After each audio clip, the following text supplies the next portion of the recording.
He arrived with confidence in his step and a belief in his mind.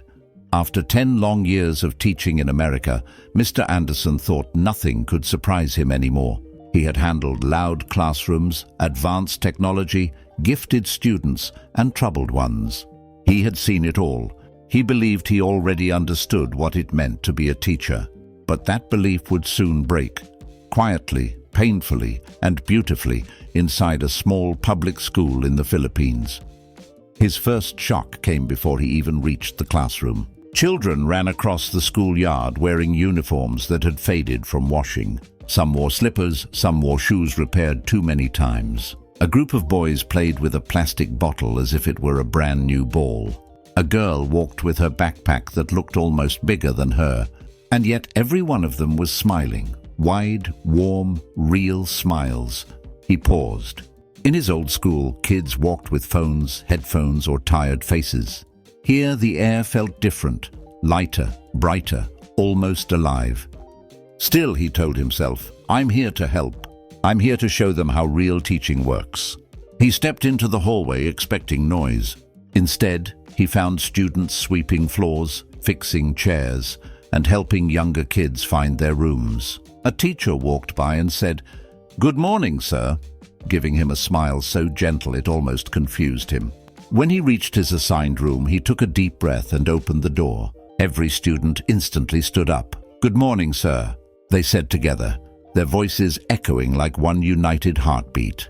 He blinked, unsure how to respond. No student in his past schools ever greeted him like that.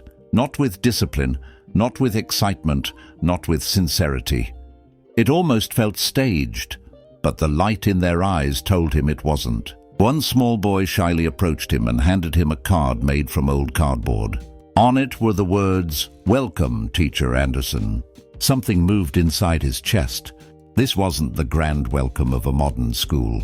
This wasn't a fancy banner or a typed letter. It was something simple, pure, honest. He thanked them and began his lesson. But the more he spoke, the more he realized something strange. The students were listening, truly listening. Not pretending, not bored, not distracted. They followed every word, leaning forward, trying their best to understand even when his accent confused them. This was new to him. This was humbling. Yet the real lesson began a few days later when a storm rolled in. Rain hammered the roof like stones. Water leaked through cracks. The wind shook the windows. Mr. Anderson waited for chaos, shouting, panic, complaining. Instead, he saw students moving fast but calmly. One grabbed a bucket, another wiped the floor, another helped close the windows. A girl laughed and said, "Sir, don't worry. It's always like this. Always." He couldn't believe it. These kids studied through storms, leaks, heat, noise. They dealt with struggles that would shut down schools back home. And still, they smiled. A quiet guilt formed in his heart. How many times had he complained about small classroom problems in the past? A broken projector, a noisy hallway, a missing marker. But here, they made nothing an excuse. The next morning was the flag ceremony. Hundreds of students gathered in perfect lines. They sang with voices full of pride. Even kids as young as 6 sang loudly, hand on chest. Teachers joined with full emotion. A Filipino teacher gently invited him to stand with them. She whispered the lyrics so he could follow. She didn't laugh at his mistakes. She didn't mock his accent. She guided him with kindness. After the ceremony, she handed him a breakfast plate wrapped in foil. He hesitated, "But I didn't bring anything." "It's okay, sir," she said softly. "We share here." Those 3 words stayed in his mind. We share. Here. He had never heard a teacher in his old school say something like that. Everyone kept to themselves. Everyone rushed. Everyone was tired. But here they were tired too. Tired but united. As days passed, he noticed something deeper. Filipino teachers didn't just teach. They carried burdens he never knew existed. He saw a teacher using her own money to buy paper for students. He saw another staying hours after class to tutor a boy who struggled. He saw parents offering food, even when it was clear they didn't have much. And still not one person complained. But the moment that changed him forever began with something small. He was checking his class when he noticed a quiet boy sitting without doing the activity. He walked over gently. "Do you understand the lesson?" he asked. "Yes, sir," the boy whispered. "Then why aren't you writing?" The boy froze. Then he said softly, "Sir, I don't have a pencil."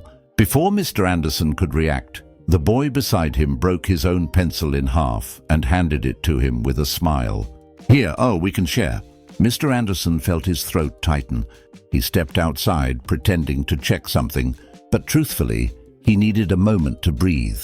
Because he didn't understand how these children who had less than what he once considered basic, could be more generous than many adults he knew. His belief in teaching began to crumble, not because the children were weak, but because they were stronger than he ever imagined. The underdog, this school, these kids, these teachers, was showing him a kind of power he had never known. A week later, he joined 2 teachers for a home visit. They walked through narrow paths and small wooden houses. The home they visited was tiny. The floor was uneven. The walls were thin. The father had 2 jobs. The mother washed clothes for neighbors. Yet when they saw the teachers, the family smiled as if welcoming royalty. "Please eat, sir," the mother said, offering bread and soft drinks. He didn't want to take it. He knew how precious it was, but declining would disrespect their generosity. So he accepted it and felt both honored and heartbroken at the same time. The family thanked him repeatedly for teaching their son. He wanted to say, "You don't owe me anything," but the words stuck in his throat. Because deep inside, he knew the truth. They were the ones teaching him gratitude, teaching him humility, teaching him respect. As days turned to weeks, something changed inside him. He stopped rushing, he stopped complaining, he stopped acting like the expert. He became a listener, a learner, a student once again. He realized Filipino teachers didn't teach with fancy tools or perfect classrooms. They taught with heart, patience, sacrifice, and a love so strong it could hold a school together even when everything else was falling apart. One afternoon he sat under a mango tree watching students laugh as they shared snacks. He saw teachers joke with each other, parents waiting with umbrellas, the security guard helping a crying child. He whispered to himself, "This is what teaching really looks like." On his final week, he entered his classroom and froze. The students had decorated it with balloons made from plastic bags, banners made from old cardboard, and drawings colored with broken crayons. "Surprise, sir!" they shouted. "Thank you for teaching us." One by one, they gave him letters. Simple letters, beautiful letters, letters full of love. One said, "Sir, you are part of our family now." Another said, "Sir, thank you for not giving up on us." He tried to speak, but tears took over his voice.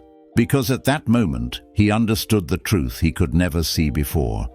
He didn't come to the Philippines to teach. He came to be changed.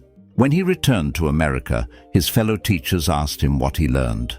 He smiled softly and said, "I went there thinking I knew everything, but the Filipinos taught me what real teaching is."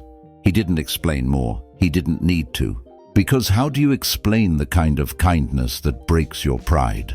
How do you describe the strength of a community that has so little but gives so much? How do you measure the heart of teachers who treat every child like their own? Some lessons can't be written on a board. Some lessons change who you are.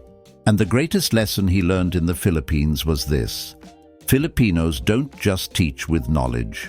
They teach with soul. They teach with family. They teach with love that turns strangers into brothers and teachers into students. And for Mr. Anderson, that lesson was the one he never expected, but the one he needed all his life. If you enjoyed this story and want more deep, emotional, eye-opening Filipino stories like this, make sure to follow Holistic News Expo. There are many more powerful journeys waiting for you, stories that will inspire you, surprise you, and make you see the world in a new way. Thank you for watching, and welcome to the Holistic News Expo family.